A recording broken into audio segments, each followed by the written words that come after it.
I am ready. 1, 2, 3. Okay, I nailed it. Oh. You're fine. I okay. will edit it. Okay. You ready? Right. So, in May of 2008, a Swedish identical twin named Ursula Erikkson left her home in the United States to visit her sister Sabina, who was at the time living in County Cork, Ireland. Yes, very exotic. On the 16th of May, the twins journeyed from Ireland to Liverpool, arriving on the morning of Saturday the 17th and making their way to the local police station, where Sabina made a report regarding concerns for the welfare of her children back in Ireland. Okay.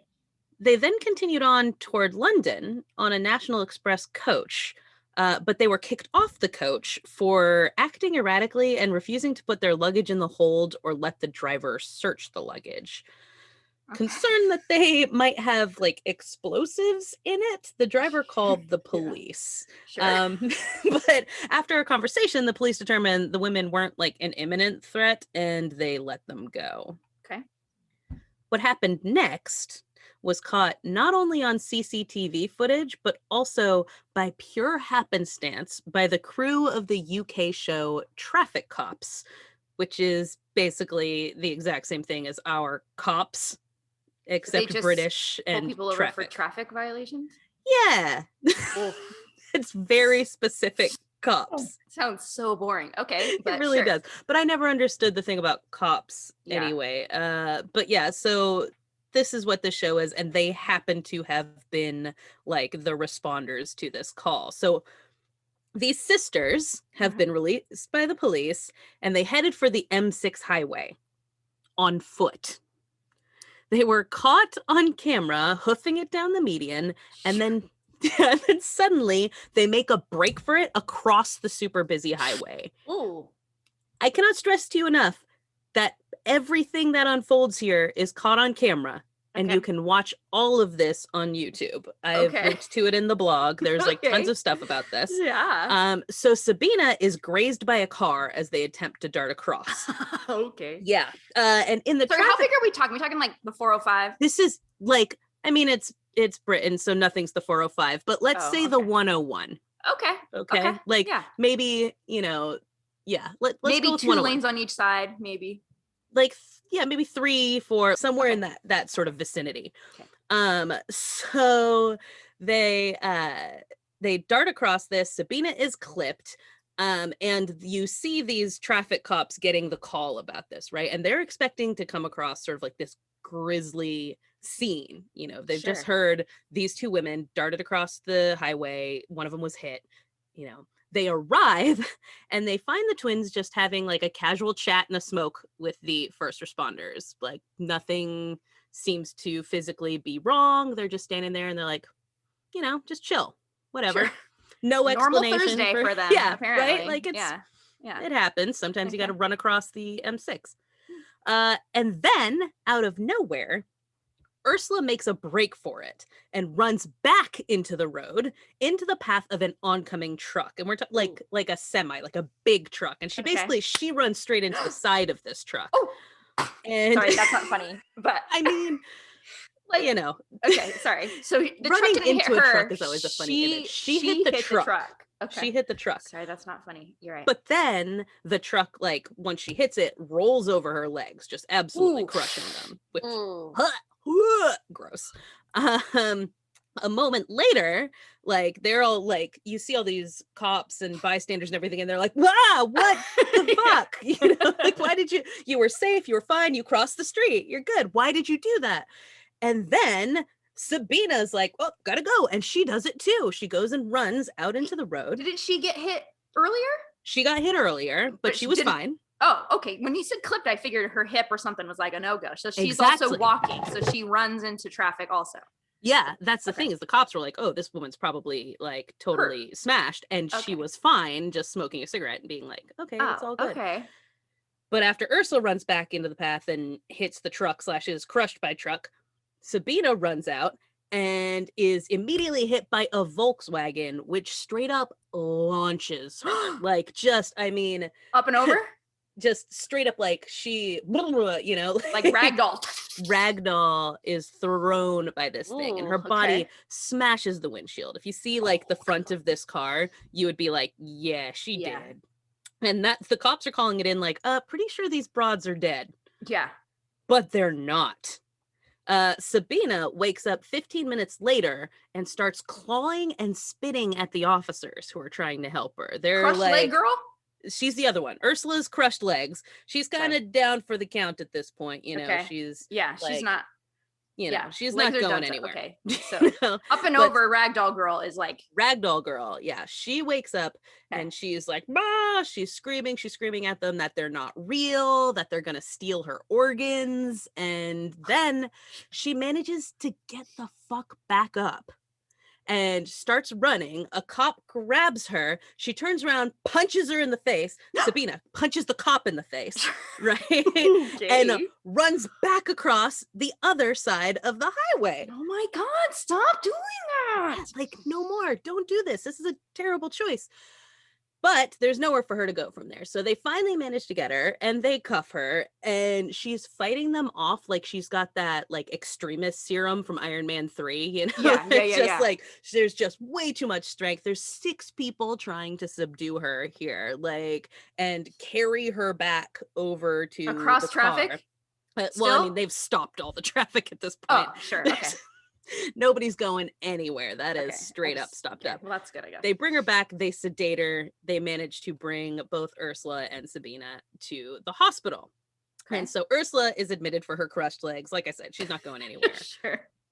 Well. Sabina, again, chill as fuck. Like nothing ever happened. She's like in the waiting room. She's fine. No apparent injuries. She's flirting with an officer. She's acting totally normal. Just like, yeah, that's totally normal behavior. Right. You know, like why? No one flirts with officers? Come on. Yeah, and they're like, she's acting basically like either she doesn't remember what happened or like she's just unfazed by it. And they're like, okay. So they put her in jail overnight. She pleads guilty in the morning to punching the officer and trespassing on the freeway.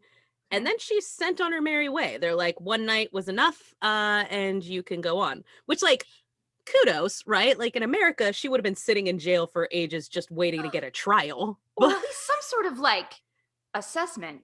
That's the thing. Like, for whatever reason, they didn't do any form of psych evaluation. Sure, because she was chill after? I was like, sure, but she also ran across traffic twice. Like, clearly... she's not actually chill. Right. Like, that should be extremely clear. So for whatever reason, they didn't do a psych evaluation and they just let her go. But and they just release her into Stoke-on-Trent, the town they were in. But keep in mind, she's not from there. Yeah, was living in America, right? She's the American one? She's the one who was from Ireland, right? Sorry. Living in Ireland. Okay. They're both from Sweden. Yeah. She lives in Ireland. Okay. She has been released into Stoke-on-Trent.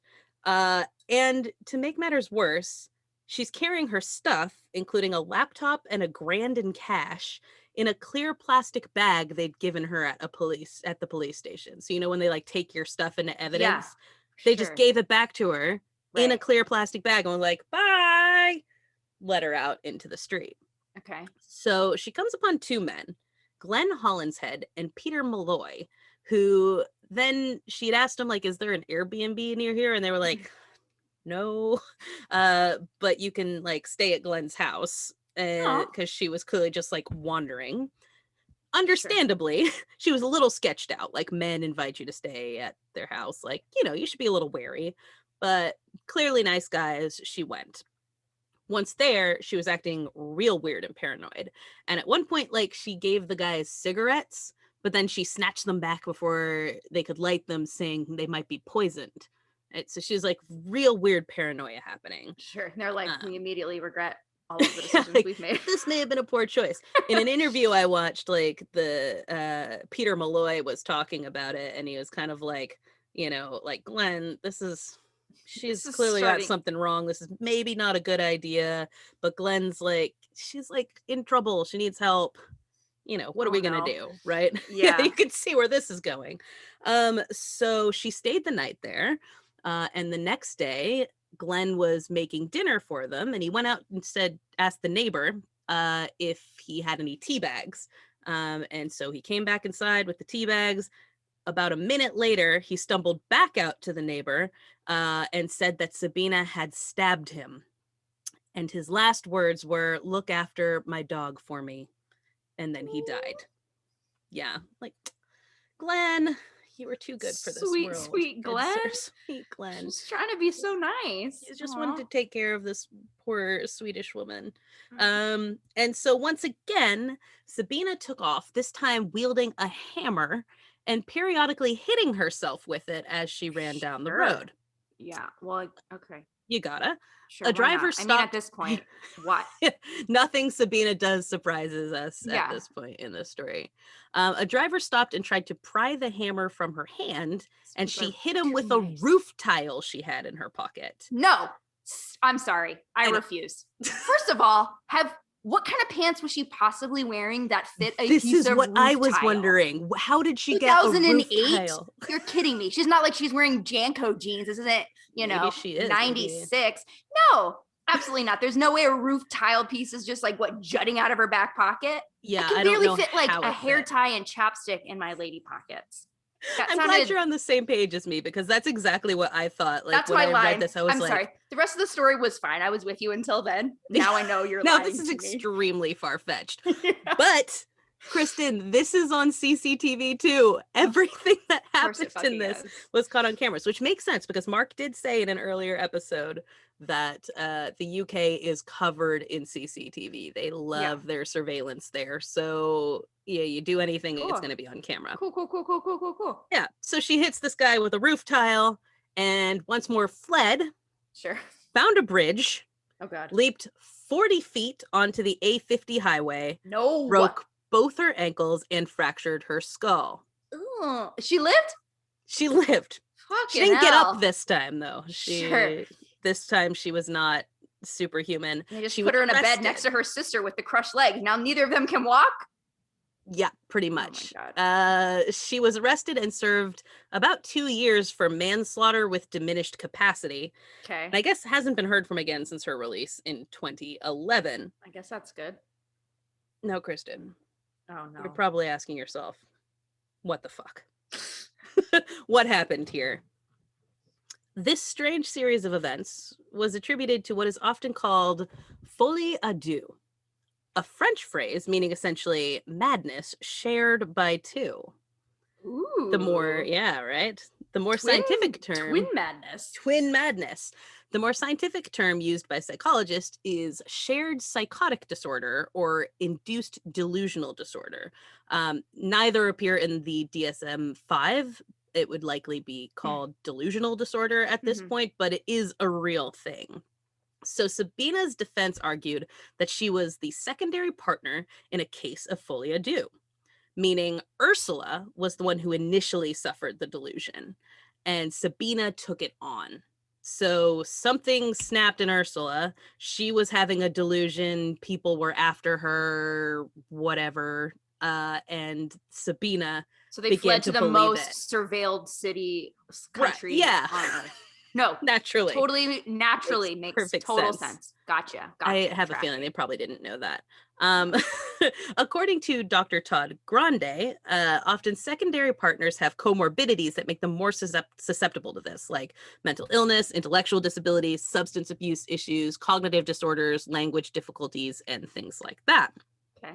People who experience folie à deux have a strong relationship and are generally isolated in some ways. So usually these things occur between like close siblings, like twins, or a husband and wife, very closely bonded teenagers, things like that. These are, the Slender Man girls.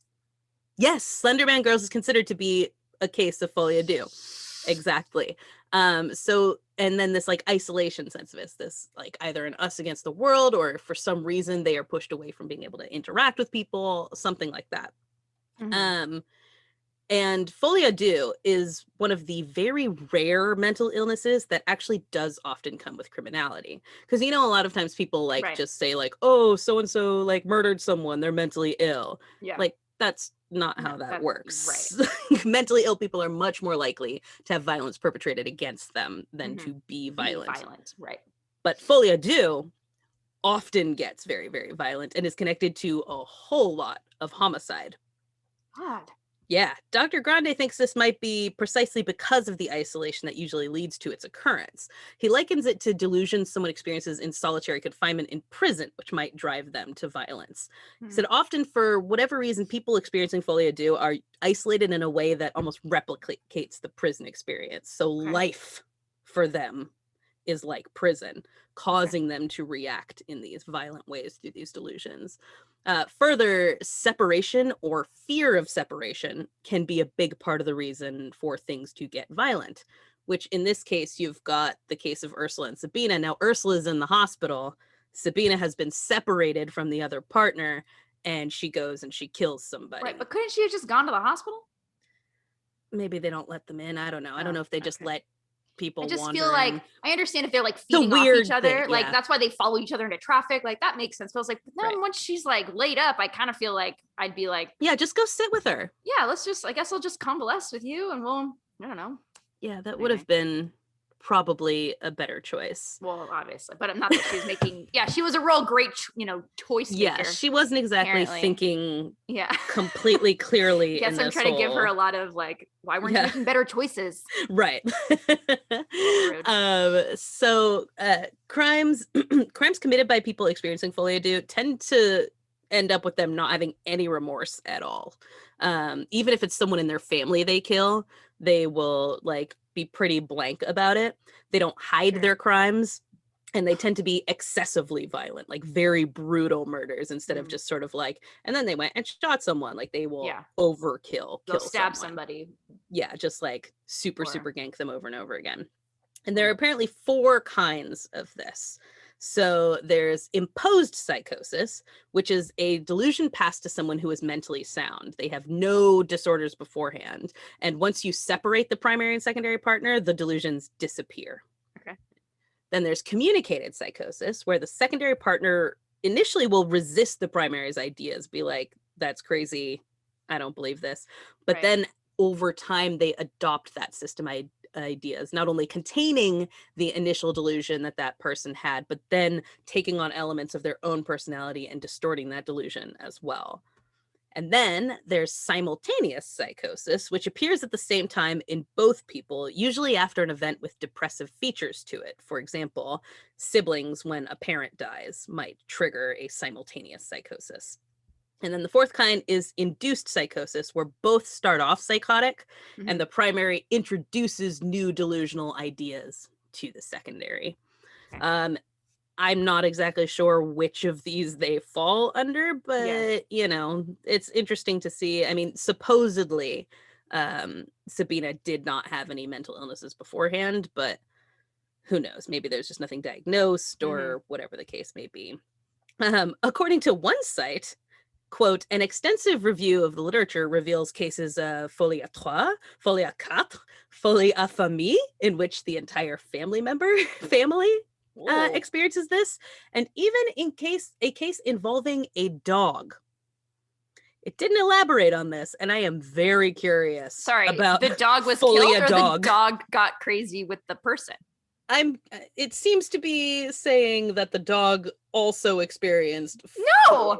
Okay. Why didn't you tell me that story? Why are you just dangling that out? It wasn't available to me. This is all the information. Let's contact the person who mentioned it. Who was it? What's their name? I do have the link in our blog, so I'm gonna see if I can figure that out. Let's reach out. They must know. They can't just say that and then move on. Yeah, and then that's the thing is I was like, oh, I'm sure that this will then go on to say more. God. Yeah. And then it did not. I do think it had a footnote, though. So, maybe we can revisit that at a later date.